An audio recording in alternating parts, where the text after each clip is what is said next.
Ang doter, mga operator sa airport, mga terminal sa bus, ug mga otoridad sa pantalan nag-ingon nga ang gidaghanon sa pagbiyahe misaka sa tibuok Manila ug mga dagkong ganghaan samtang ang mga Pilipino mobiya paingon sa mga probinsya alang sa Semana Santa. Ang pinakadako nga paglihok mabati sa dire, Pitts, Northport, Batangas ug mga terminal sa bus sa probinsya. Kini hugot nga gibantayan tungod kay ang pag-uli sa mga pasahero nahitabo dungan sa taas na presyo sa gasolina ug kalisod sa sistema sa transportasyon. Itinulak ng DOJ, ang palasyo, mga aktivista, as mga tinig laban sa katiwalian ang mga bagong pangyayari sa iskandalo ng pagkontrol ng baha, kabilang ang pagbawi ng mahigit 611 milyon at mga bagong panawagan para sa pag-uusig. Ang isyu ay nakasentro sa umano'y manumalyang mga proyekto sa pagkontrol ng baha at mga kickback na nauugnay sa pera ng mga gawaing pampubliko.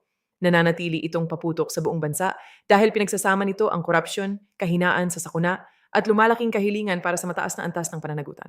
Kini ang balita sa imong inahan sa para sa April 1, 2026.